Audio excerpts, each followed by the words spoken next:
Hey there Sega fans, Dan the Mega Driver of the SEGAGuys here with an update of a port of a Nintendo 64 classic on the Sega Dreamcast.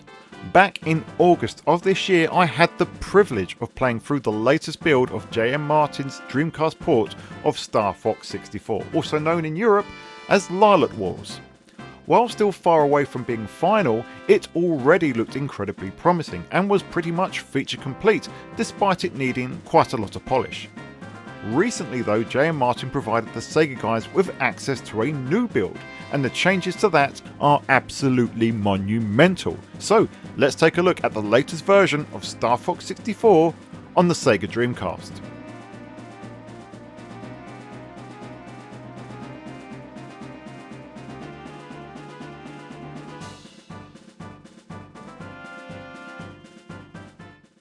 All aircraft report. Yeah, I said new build, we've actually had 3 new builds. The first, from the 28th of October, demonstrated an awful lot of the improvements that we're going to talk about in this video. Removing the stage select, infinite lives and power-ups that allow players to explore the game at will last time means that you now can play through the game as normal. Except this build on my Dreamcast crashed after stage 3 on both easy and the hard routes.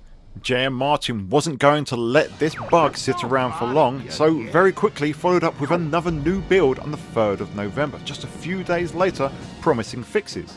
The thing is though, I barely got a chance to test that version because J.M. Martin unleashed another monster update on the 4th of November. So then, what has changed in the last 2 months? Nothing can demonstrate the enormous improvement more than these side-by-sides.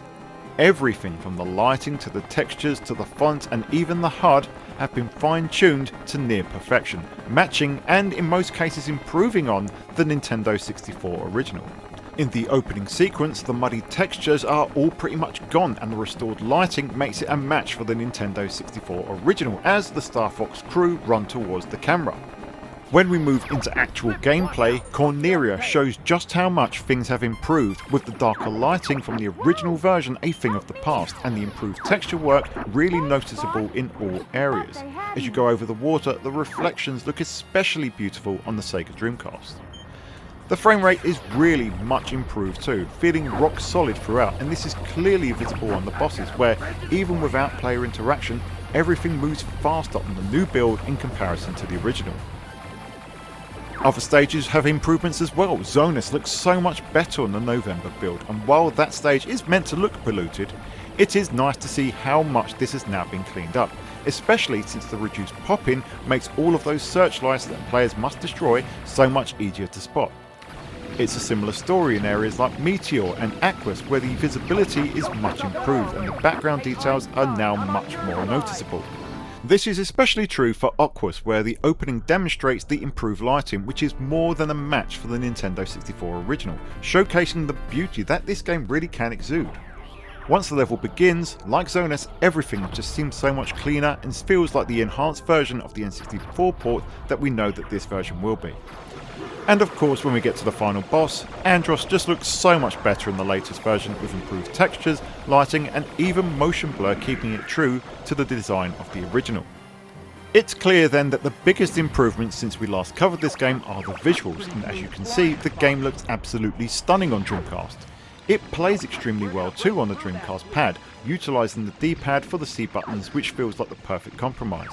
Further changes have been made to how the controller has been programmed, removing the rumble pack code for instance, since that was causing a few issues.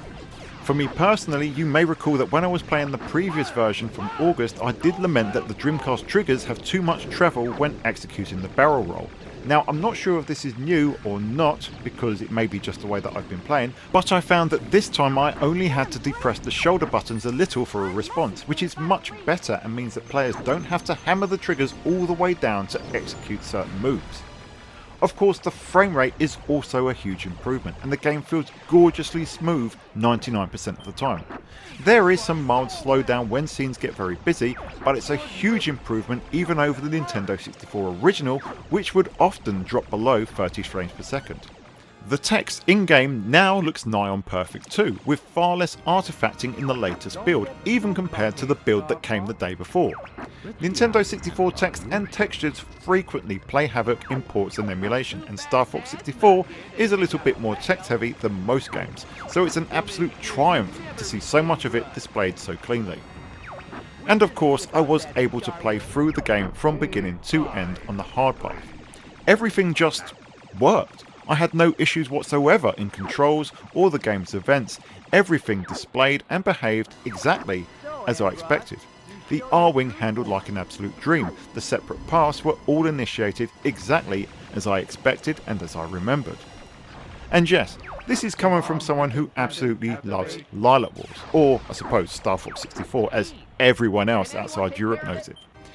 I've said before, it's my favourite Nintendo 64 game, and even just this year I've beaten it on Nintendo 64 and on 3DS, not to mention about a dozen play sessions on the various iterations of the Sega Dreamcast port. So, suffice to say, this wily old Star Fox fan has been extremely impressed by this latest build. So, is it final? Not quite. There are a few things that could benefit from a little bit of tidying up. Most notably, and as pointed out by J.M. Martin himself in his notes, the music in-game currently doesn't loop properly. It really does sound great, but the tracks just play from beginning to end, leaving you with silence for a spell before the music kicks back in again.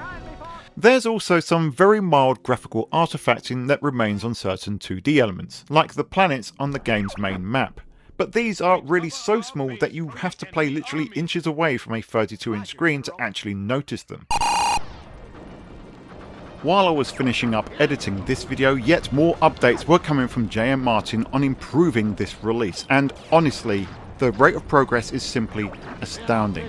The latest build really does improve the look of the planets on the Galaxy map, and they now have far less artifacting when you zoom into them during the mission screens, and they also carry over the light sourcing from the map, which honestly I think it looks beautiful.